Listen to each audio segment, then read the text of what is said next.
Kenapa ya aku jadi merasa gak nyaman gara-gara cowok yang tadi di luar.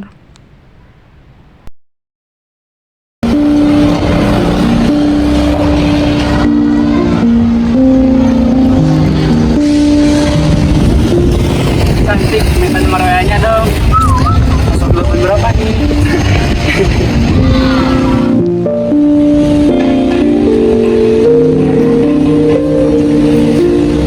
Tadi pagi aku sama Maya kena calling tahu, ngeselin banget. Parah. Ya, Miss, catcalling doang. Biasa aja kali, nggak usah dibawa ribet. Apa kamu bilang catcalling doang? Catcalling itu pelecehan seksual tahu. Tapi sih aku biasanya cuek aja, soalnya kalau dilawan takut tambah masalah, nanti ribet. Justru karena kita diem, makanya mereka bisa kayak gitu.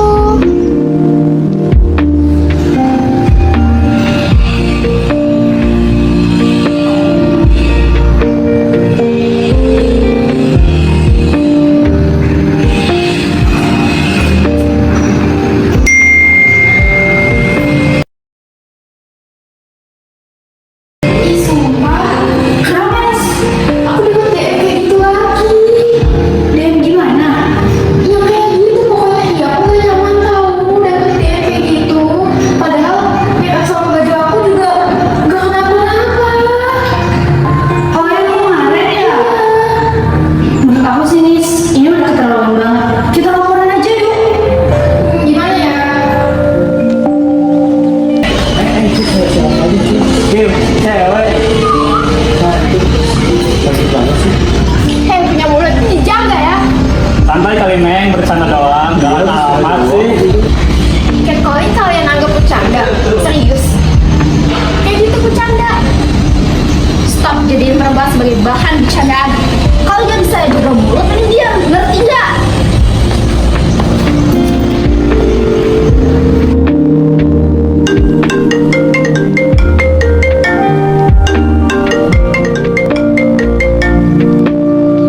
Halo? Hai Rin, kita mau ngerjain tugas kelompok kapan nih? Kalau besok gimana? Boleh buat tempatnya kalau ngerjain di kos gue mau nggak? Kenapa nggak di kafe aja?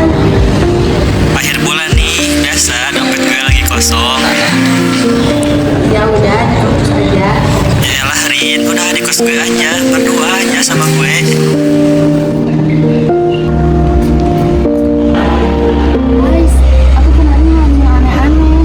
Kemarin tuh temen cowok aku ngajak aku maksa-maksa buat ke kosnya. Awalnya dia tuh ngomongin tentang tugas, tapi lama-kelamaan makin aneh. Terus respon kamu gimana? Aku matiin aja teleponnya, habis itu aku langsung diam, soalnya bingung mau ngapain. Rin, kita tuh harus tegas. Kalau kamu udah merasa gak nyaman, kita harus laporin. Tapi kalau dilaporin gitu ribet gak sih? Soalnya yang aku dengar-dengar sih korbannya malah dia yang salah. Makanya kita harus bareng-bareng, kalau enggak mereka bakal makin mati. Nah bener, kalau misalkan ada teman yang ceritain soal pelecehan, kita tuh harus dengerin dulu. Kita harus berusaha bantu cari solusi. Kalian benar, kita harus mulai speak up. Soalnya kalau kita gak bergerak, mereka malah makin-makin ya. Kayaknya aku harus lebih masalah ini deh. Karena ini aku terlalu nyempelin masalah kekerasan seksual.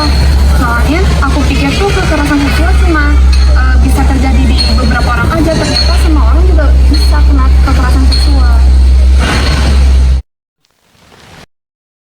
Kayaknya apa yang gue lakuin kemarin sama teman gue kayaknya salah deh. Kayaknya cewek yang kemarin kita godain merasa risih dan gak nyaman deh. Woi, kenapa kayak banyak masalah? Lu sadar gak sih apa yang kita lakuin kemarin ke cewek-cewek itu kayaknya gak sopan ke dia. Gak sopan maksud lu gimana? Kemarin tuh kita kayak catcalling dia, ngelecehin dia gitu di tempat umum lagi. Apa lu gak malu gitu? Kita tuh sebenarnya ngelecehin dia. Kita tuh muji mereka cuy, karena emang cantik aja. Lu bayangin. Kenapa gak bisa bilang secara baik-baik gitu? Kemarin kan kita sambil ketawa-ketawa Iya. di tempat umum pula. mungkin dia merasa dirinya direndahkan, dipermalukan. Kalau kita kan mungkin temen gue barusan dari sudut pandang kita mah ada bener merasa nggak? biasa aja gitu.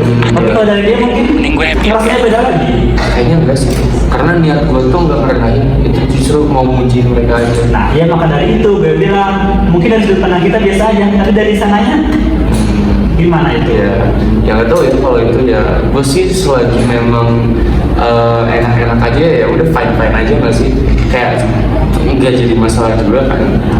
Kan kita itu kemarin kayak ngelakuin pelecehan itu kan gak harus tentang sentuh fisik, kan bisa juga secara verbal gitu, melalui kata-kata.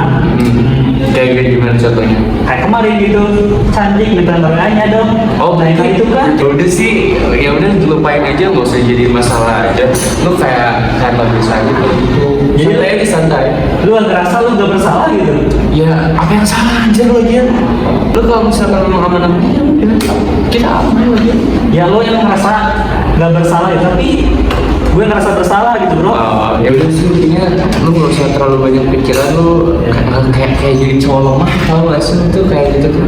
Udah lah, gua gak mau temenan sama lu lagi. Kok gitu sih, bodo amat, gue emang duluan.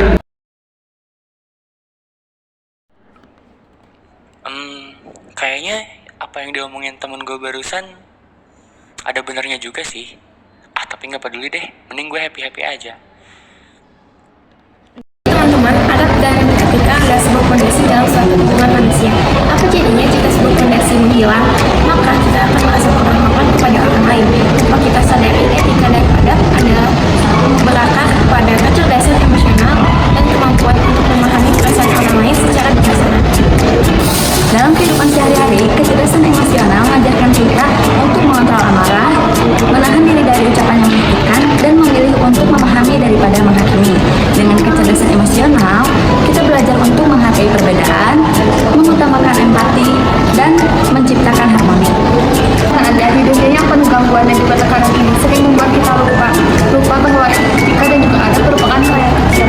Hanya dengan kita mengucapkan tolong, terima kasih dan juga maaf. Adab juga merupakan hal yang kecil, yaitu dengan mendengarkan tanpa menolak dan juga tidak mengabaikan orang yang kita bantuan.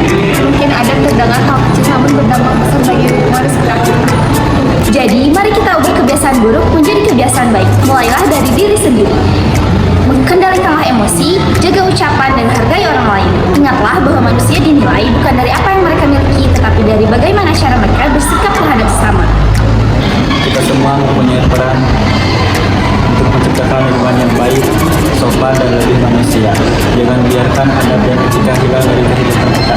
Sebab ketika adab dan etika hilang dari kehidupan kita hanya menyisakan kekosongan tanpa nilai. Mari bersama-sama menjadi generasi yang lebih empati dan menjunjung tinggi kemanusiaan. Baik, jadi itulah tentang adab dan etika. Adab dan etika sendiri sebetulnya sangat amat melekat dengan apa yang disebut emotional skills. Nah, dalam emotional skills sendiri itu dipelajari dalam mata kuliah keterampilan sosial. Yang mana keterampilan sosial ini merupakan salah satu ilmu yang kemudian mampu untuk memberikan kita banyak aspek untuk kita saling berbaur dan bercengkrama dengan masyarakat. Salah satu yang menjadi penting adalah adab dan etika. Itu adalah tolak ukur masyarakat yang perlu diadopsi oleh manusia. Sebelum dia mengadopsi itu, maka dia tidak mungkin bisa bercampur baur dengan masyarakat. Terima kasih.